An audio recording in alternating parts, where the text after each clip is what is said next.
Halo, bertemu lagi bersama saya Pak Awe dalam video pembelajaran biologi. Stay tune terus ya.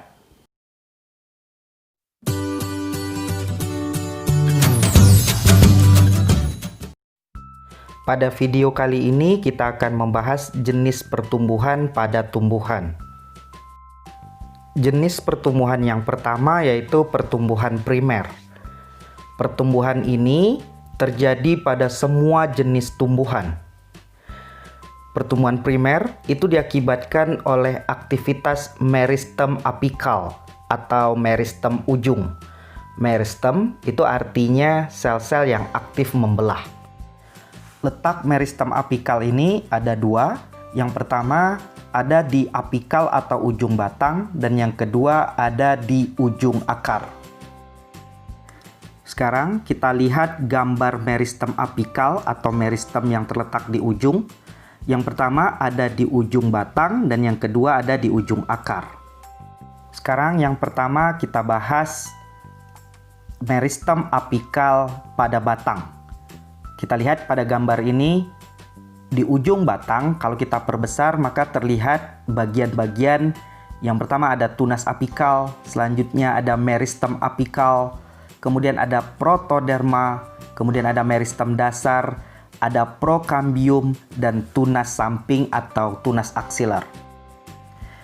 Sekarang kita bahas fungsi-fungsi dari bagian yang terdapat pada meristem apikal batang.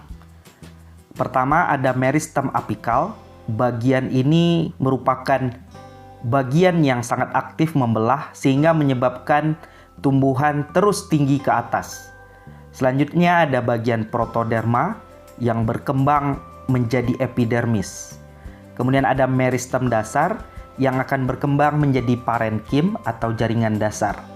Selanjutnya ada prokambium yang akan berkembang menjadi jaringan pengangkut yaitu berupa xilem dan phloem. Dan terakhir ada tunas samping atau tunas aksiler yang akan berkembang menjadi cabang pada batang. Selanjutnya kita akan bahas meristem apikal pada akar.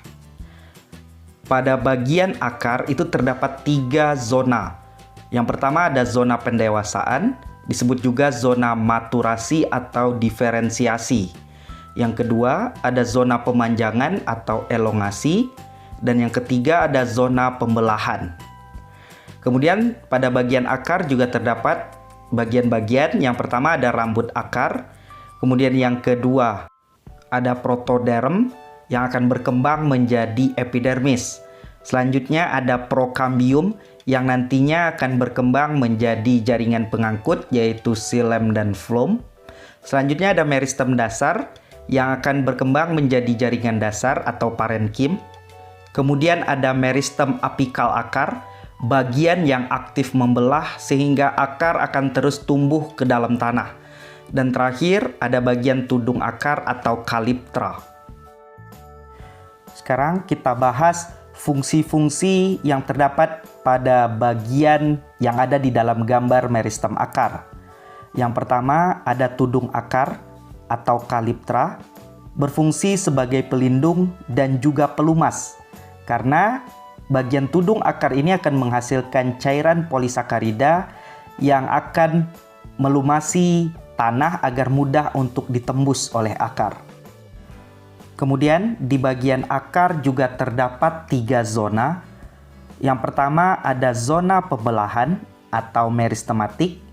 Pada bagian ini terdapat meristem apikal, di mana sel-selnya itu akan terus membelah sehingga akar akan terus tumbuh ke dalam bagian tanah.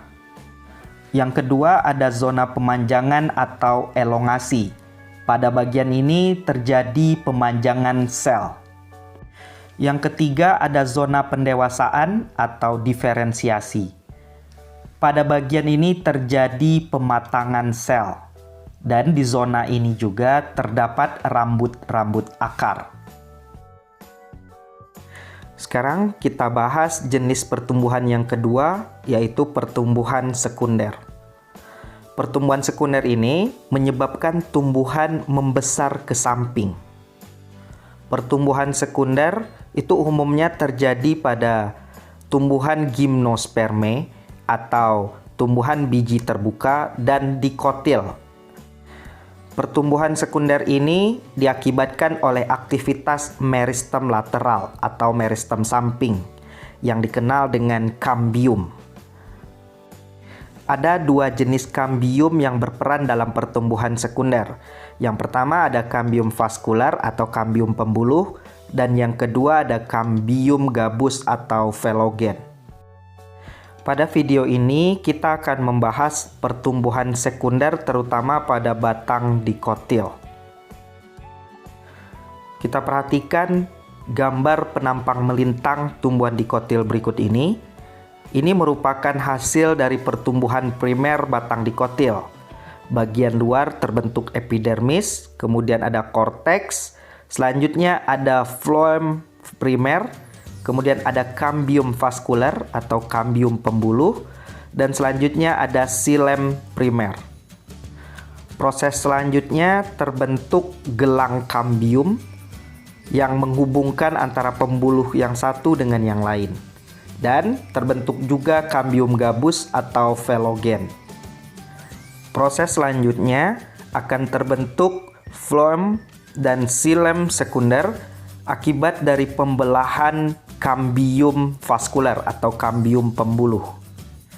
Proses terakhir dari pertumbuhan sekunder batang dikotil yaitu kambium gabus atau velogen itu akan membentuk jaringan gabus dan korteks sekunder.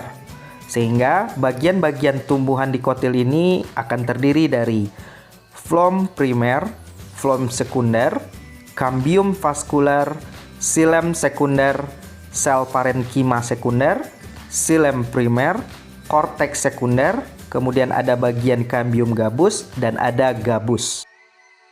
Sekarang kita bahas lebih dalam lagi apa itu kambium gabus atau velogen. Kambium gabus itu termasuk ke dalam meristem karena sel-selnya aktif membelah. Kambium gabus itu akan membelah ke arah luar membentuk velum atau kulit kayu dan membelah ke arah dalam membentuk veloderm atau jaringan gabus. Velogen, velum, dan veloderm ini akan membentuk bagian periderm yang berfungsi sebagai pengganti epidermis pada batang tumbuhan dikotil. Pada gambar berikut ini kita perhatikan ada bagian velum, velogen, dan veloderm yang akan membentuk periderm atau pengganti epidermis pada batang dikotil. Kemudian pada bagian periderm ini akan terdapat lentisel atau celah pada batang yang berfungsi sebagai tempat pertukaran gas. Lentisel ini fungsinya hampir sama dengan stomata, cuma bedanya stomata merupakan bagian yang terbentuk dari epidermis, sedangkan lentisel itu terbentuk dari aktivitas kambium gabus atau velogen. Selanjutnya, kita akan bahas lebih dalam lagi tentang kambium vaskuler atau kambium pembuluh. Terdapat dua jenis kambium vaskuler. Satu, ada kambium intravaskuler. Intra artinya di dalam, vaskuler artinya pembuluh. Kambium intravaskuler ini terletak di antara xilem dan floem. Kambium intravaskuler ini bersifat meristematis, artinya sel-selnya itu aktif membelah. Kambium intravaskuler membelah ke arah luar membentuk floem sekunder dan membelah ke arah dalam membentuk xilem sekunder. Floem sekunder dan xilem sekunder ini akan membentuk lingkaran tahun. Dari lingkaran tahun ini bisa memberikan informasi umur dari suatu pohon. Yang kedua ada kambium intervaskular. Inter itu artinya antara, vaskular itu artinya pembuluh. Jadi kambium ini terletak di antara pembuluh yang satu dengan pembuluh yang lain. Fungsi dari kambium intervaskular ini adalah membentuk jari-jari empulur. Kita lihat gambar penampang melintang dari batang dikotil berikut ini. Bagian-bagiannya terdiri dari phloem, kemudian ada bagian xilem, selanjutnya ada cambium intervaskular, yaitu cambium yang terdapat antara pembuluh yang satu dengan pembuluh yang lain. Kemudian ada cambium intravaskular, atau pada gambar ini disebut juga dengan cambium fascikular, yaitu cambium yang terletak di antara phloem dan xilem. Cambium intervasikular dan cambium fascikular ini merupakan bagian dari cambium vaskular atau cambium pembuluh.